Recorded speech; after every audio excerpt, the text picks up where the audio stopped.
day. I've actually been putting this off a while because I'm struggling. And then I realised probably now is the best time to talk about bipolar when I am struggling, because maybe I can help other people to understand, or maybe make someone feel a little less alone.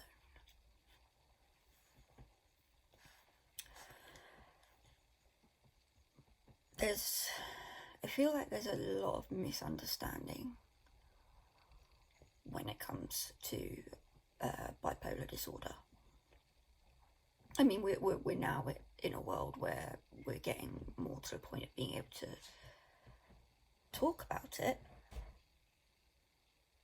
but there's still this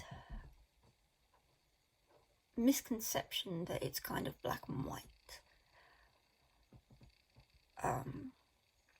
because it was previously named manic depressive or manic depression, and the two has a very distinct associations that it's easy to say, oh well, it's up or down, and it's not. It's a lot more complex. It's also different for everyone. So you can't just say, oh, it's up and down, because it might be for one person, but for someone else it might be up, down, inside out, and around the moon, which is kind of, I guess, where I'm at. That's probably how I would describe it, because a lot of the time it is, I don't know. Like, I get periods of stability, and then I get periods of no stability. Right now, I'm in a depressive episode, which I guess sort of flies in the face of, well, you don't look depressed, or if you were depressed you wouldn't be doing this video, blah blah blah blah blah. The endless bullshit that people come up with. And that's the thing with any mental illness,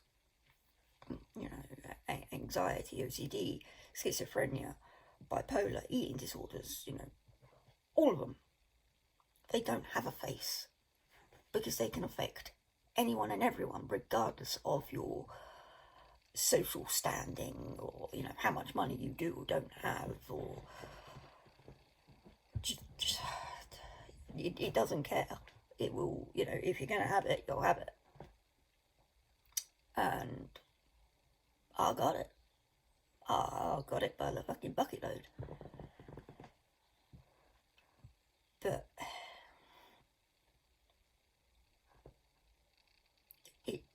there are different types of bipolar that people may or may not know. I mean, there's bipolar type 1, which is categorized by the length of time for manic periods. So you're more inclined to mania than depression. There's manic 2, bipolar type 2, which is basically the other way around from my understanding. There's cyclothymia, which falls under bipolar, which I'm not educated enough in, but I know of it because it was one of the things that was mentioned in the very long process of getting my own diagnosis.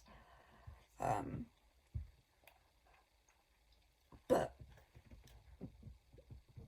it's all very, there is no strict rule for it,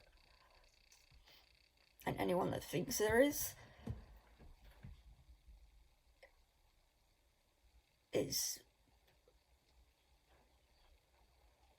living a sheltered life, because clearly they've not interacted with people to understand that no one is the same, and it applies to everything, every illness, every, physical or mental, every disability, everyone deals with things differently, everyone experiences things differently, so there is no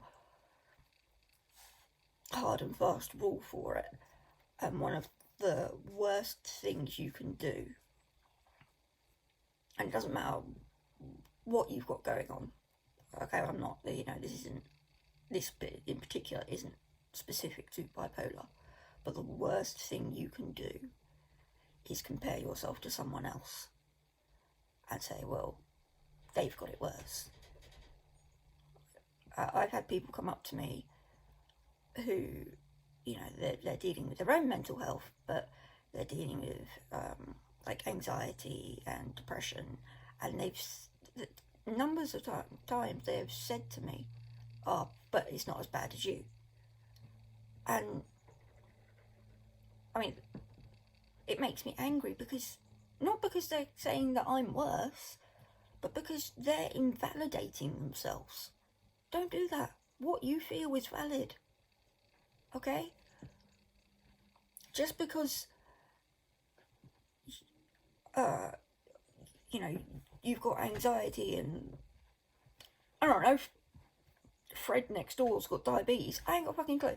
But my point is, don't compare yourself to other people, because you will never experience what they're experiencing, and they will never experience what you're experiencing. So to say, oh, but you've got it worse, no, because what feels like the end of the world for me isn't the end of the world for anyone else. But that doesn't invalidate that it feels like my world is ending, and it's, the vice versa. So don't hold yourself to a standard against someone else, okay? It's not,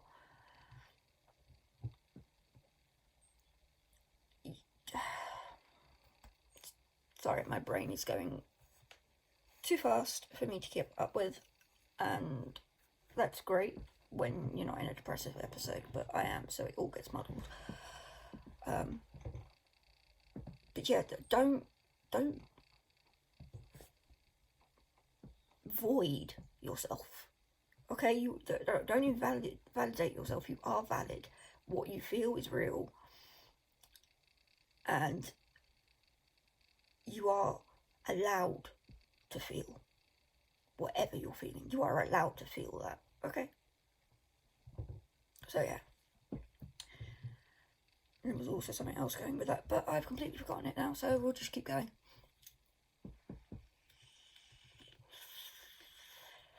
Right, yeah. So, bipolar. So, people know manic and depressive, which, yes, is part of it. There's also hypomania, which is sort of like a step down from mania, but still insane. People don't, like, when I speak about it, the first few times I spoke about it with my friends, because my family are used to how I speak, and I would say, oh, I'm hypo, and they go, wait, you're diabetic? No, I'm a hypomanic. Which, this is where, for me, this is my experience, okay? So please don't hold yourself to any standard of what I say. This is just me sharing. I am self-aware. Now, some people say this is a blessing, but sometimes it is, but sometimes it's also a curse, because I have bipolar type 1. I have experienced full-blown mania. I am medicated now, so at most now I get to hypomania. Kind of like hypomania. I get a lot done, but my head is so fast. Imagine your head is a room full of doors, and behind each door is a person to deal with whatever task you're going to deal with for the day. I have all of those doors open, and every single one of them is doing their own thing, and someone's blasting, I don't know, like Rammstein, and there's someone else over there practicing the violin. It's very loud in my head when hypomania. is going, because there's so much there. And I'm hypomanic and there's no way to switch it off, so I just keep going and going and going. I'm like the Energizer Bunny, and eventually I'll crash. And then, so you know, but I'm aware of this, and because I know you know, it will come to an end, I can make use of it. I can turn that to my advantage of, I am hypomanic right now. What haven't I done that really needs doing? And I use that to my advantage, and I go and, you know, I get every single job that's been on a list for the last 6 months done. It's also helpful sort of with the depressive episodes, but I also argue with myself of, you have nothing to be depressed about. Get up off your ass. Do something. Be productive. And that is, it's toxic thinking. I know it is. I'm sure that other people know it is. Because it's that you have nothing to be depressed about. Yeah, actually, I have a chemical imbalance in my brain. I don't get a say in it. And when I get to that realization, I can cope with it. And I literally, if I have a depressive episode, I give myself like a maximum of 3 days of being full on depressed, staying in bed, not doing shit. And then it's okay, so, okay, time to pull myself up and try and work my way through this. Because I think just sitting there, I think for me, I have to allow myself to feel that, because I'm entitled to feel that. I am a person. All these people go, oh, you've got nothing to be depressed about, or it's not that bad, or whatever.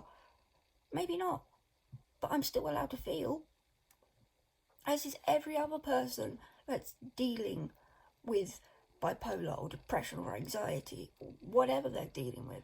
You are allowed to feel. It's allowed. You're allowed to feel the negative. In fact, embrace the negative.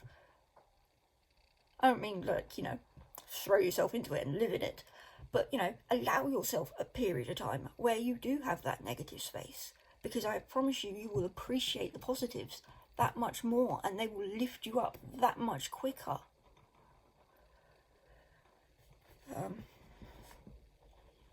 You know, it's worth doing. It really is. And like, this right now, this is me doing that. Yesterday I spent in bed pretty much, on and off depressive naps. I have friends in my life that do understand, and they have their own mental health that they're dealing with.